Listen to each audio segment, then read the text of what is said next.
is it true that the 50 stepped up and paid your taxes? Like, In my first, this is my second time having to go through this, but in the first time I dealt with it, he did. He did help me. He didn't actually. 50 never paid nothing that I didn't have to pay back. So even though he might have, yeah, he did help, I still had to give him that money back. So what he did do, I didn't have, Right. and when I did start to have, he made sure he got his back.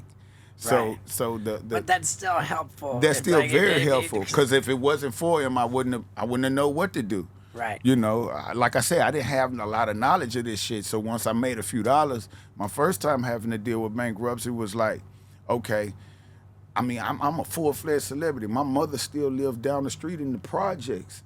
She's got to a point where she didn't want to leave, but now you got the whole neighborhood dropping music off on the porch and stuff like that. I'm all over TV. So once I made a few dollars, bro, my living circumstances was so crazy. And of course, I might have added on a little bit more extra, but the first thing I did was, bought my mom's a house, bought myself a house, and I bought everything I was supposed to and I shouldn't bought. You dig? Yeah. So here it is, come the end of the year, I'm damn near broke and relying on other money coming in to get me back together.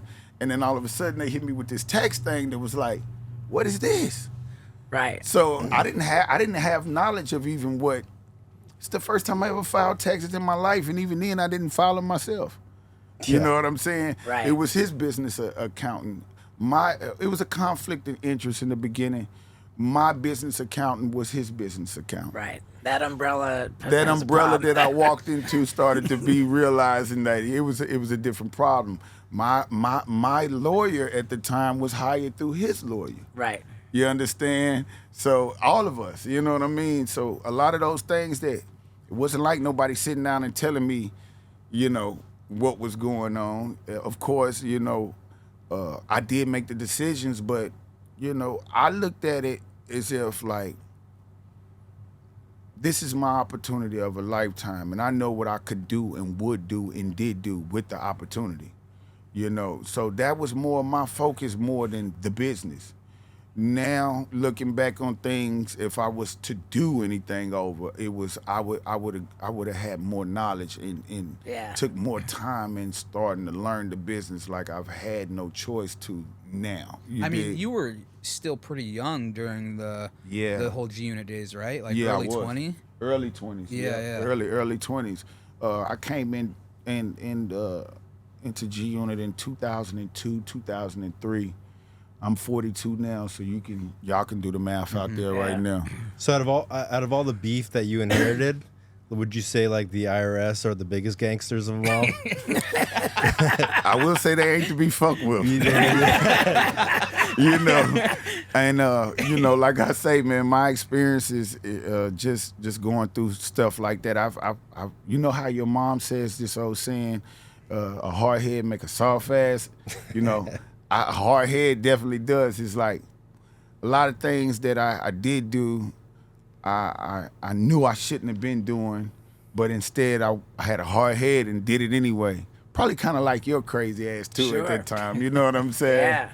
But yeah, man, it was just one of those things where had to learn the hard way, man. For real. And the IRS is one of the best teachers you can have. Yeah, because there's nothing you could do about it. There's nothing you can do about it. And that was I experienced some of the most heartful, hurting things that stuck to my life in regards of dealing with bankruptcy and stuff like that. My first time after, going through all those things, I ended up falling out with 50 during my first bankruptcy. And he pulled everything away from me. And I couldn't make no money nowhere. So I ended up getting resorted into all my stuff being auctioned off. So I woke up one morning and I'm in this mansion and living my life, and then I got the IRS at my raid. door, the raid and they're coming in and taking all my kids' stuff and so all of crazy. those different things. And in that process, I had a tour manager at the time had left a weapon in my home. You understand? He And left they a waited gun. 8 months. And they waited 8 months, bro, to indict me on that. on the weapon that I never knew that was there, never touched, no fingerprints. But the fact that the house was in my name, it sent me to federal prison. You know, and federal prison, man. So what was First your longest charge bid? in my life? I did like 18 months over there with dealing with that. With that, I went to Yazoo Federal Penitentiary. I started my first time going to the penitentiary was the Low, and you know, that was a real experience for me. The Low, you mean low security? Low security was my first. I ended up going back, you know, but I couldn't understand, you know, I mean, I know numerous people that it's caught numerous gun charges, but for some reason, the DA at that time was so, you know, adamant about sending me to prison and stuff like that, bro. Like, he was under the 50 umbrella.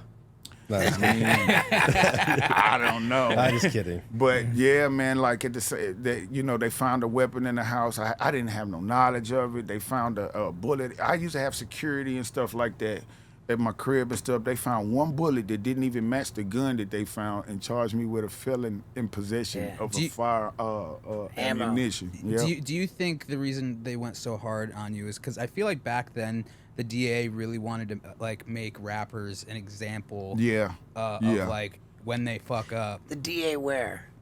Because that's it was in here. It was in Tennessee. The DA actually that prosecuted me in that situation the first time was one of the he has a very, very hard reputation in throughout my city for actually, you know, not playing and really prosecuting individuals. So, you know, I had no knowledge of who he was until I started to deal with that case in itself. And, you know, honestly, he kind of almost scared me into to pleading out. You know, I didn't know what he would do. You know, he was one of those DAs, and I don't know if he still is a DA or what, but he's one of those DAs. It's like, you know, he's gonna get a conviction one way or another if he's on your ass type of thing. Yeah. So it was like I had a lot of individuals that I had encountered with, whether it was just meeting, not knowing what they got going on, speaking what up, and he might have seen me on a picture where they watching these individuals and thinking that I'm involved with these folks, but it's like, man, I'm a celebrity. I meet a lot of people, but I don't know what the hell they got going on. And he took it as if like, yes, you do. So his whole thing was about questioning me about, you know, certain things, dealing with certain individuals that I couldn't provide no answers. I didn't even choose to sit down to talk to you. Why am I even going to talk to you about something that I don't know? And once he seen that I wouldn't cooperate in his method of doing whatever he was trying to do, he told me straight up, or told my attorney, you know what I'm saying, that he was going to send me to prison, and he did. And I think I got caught up as well in the middle of a lot of the politics in my city because at that time, you know, my attorney is now the head of the DA now. So I think a lot of politics and stuff came in regards to, I'm a big fish in a small pond. So that prosecution of me was like, I don't know, maybe, and this is just me wishful thinking. I think it was like, I'll give you him if you give me this type of thing. Like, I don't know, man. But hey, I got past that, went through that sentence, got out. It was 8 months for the gun? No, 18 months. 18 months for the gun. In federal prison, yeah. What's the difference between federal prison and state prison? Like, is there a difference in... I don't know. I hope I don't find out. I'm actually fighting a situation now, the state. You know what I'm saying? Yeah. And I'm totally innocent in that situation. Like I say, you see what I'm saying? They're coming out ready, bro. Like, what's going on, bro? Like, what are they doing? Well, we are in the hood. Yeah. But see, ain't that crazy though for me to say that and then weird? But no, honestly, like he's like, you guys run a wire? Yeah. But yeah, man, I got out from completing that 18-month sentence, man, and from there I made a decision while I was in prison to actually go back to G Unit.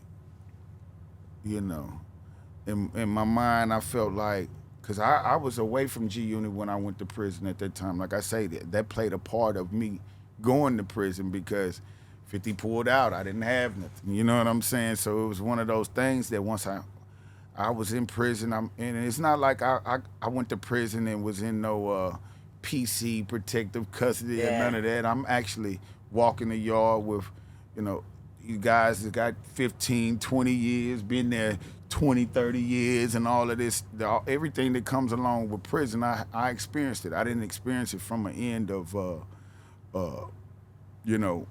being placed. Celebrity. Yeah, I'm a celebrity, and individuals saying, "Yo, can you sign this for my kids?" You know what I'm saying? Stuff like that. So, my prison experience was real. I had a chance to meet a lot of great dudes that was from all over the world, and that's one of the biggest differences I would say within the state and the federal is that, you meet all these different people from everywhere, and the state is kind of mostly locally wherever you're from, and they'll move you around wherever. You might be in Mississippi for a year, California the next year.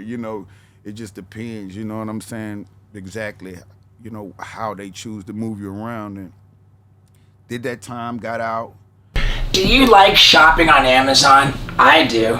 And good news is, Steve-O's butt wipes for your butthole are available on Amazon. And if you want a real bundle of a deal, you can get Steve-O's hot sauce for your butthole, plus Steve-O's butthole destroyer, and Steve-O's butt wipes for your butthole. It's the butthole bundle, available on Amazon right now. Yeah, dude.